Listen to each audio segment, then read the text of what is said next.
Hey all, sorry for the gap in uploads. I've had a very hectic few days.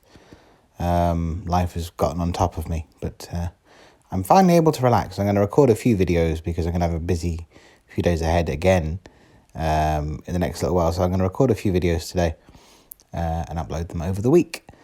Right, we are 8 days out. 8 days out from this general election.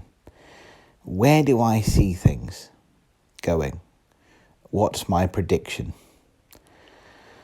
Well, my prediction hasn't really moved that much. I guess one thing I was wrong about, and I'll quite vocally say it, one thing I was quite wrong about, as the polls over the past sort of few days have shown, is that Labour seem to be doing again what they did in 2017. They seem to be shrinking the gap that opened up between the Conservatives and them.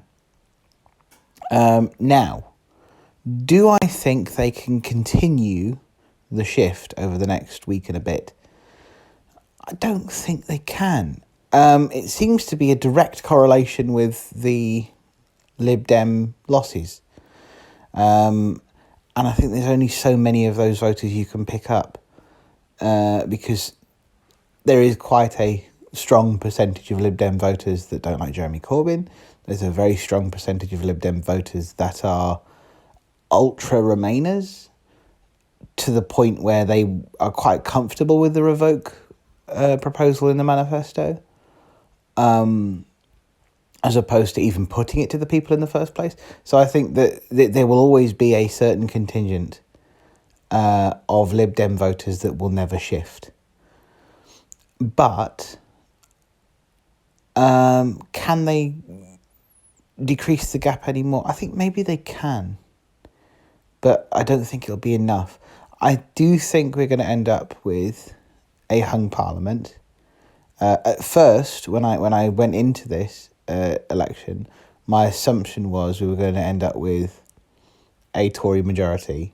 My estimation would have been something similar to 2015, a small majority, sort of maybe low-end double figures, possibly even single figures, a majority that probably wouldn't have lasted particularly long, what with by-elections and party defections and all sorts of things like that. So that was my initial feeling. But it would be a majority enough that they could get Brexit passed, they could move on, and then maybe we could have another election in 2 or 3 years' time and get this rot out of power. The problem is now, my fear is we're going to end up in the same position we were before. Conservatives' largest party, but again, a hung parliament. What do we do then? My worry is we're going to end up like Spain or Israel, where we just go round and round and round and round and keep asking the people to vote and keep getting similar results and can't actually get anywhere. And so we end up with a log jam. And that is fertile ground for extremist parties. That's fertile ground for voter apathy, which I think is almost just as dangerous in certain ways.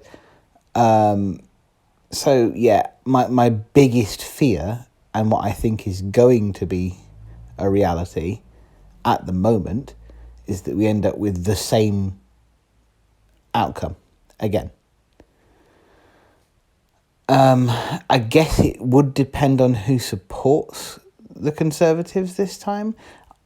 I don't think it's guaranteed the DUP would give their support, but it's possible. It also does depend on how many Brexit Party MPs end up getting elected. I suspect there won't be many. I suspect it'll be maybe 1 or 2. I don't think there's much of a chance of them getting none, though, as some are writing them off. I do think they'll end up with 1 or 2, and I think they'll be in surprising areas. I think they'll be in, like, the Labour heartland areas that everyone thinks aren't going to flip. Those areas do have a habit of shocking pollsters and the media, especially when it comes to weird votes like this, because this election is not a normal election. We need to stop pretending it's a standard, typical election. But yeah, I guess we're going to see how things fall. It's going to be very interesting. I will provide more videos in the coming days on specific issues, but that's my prediction as things currently stand, 8 days out, of what I think is going to happen in this 2019 election. So let's see if I'm right.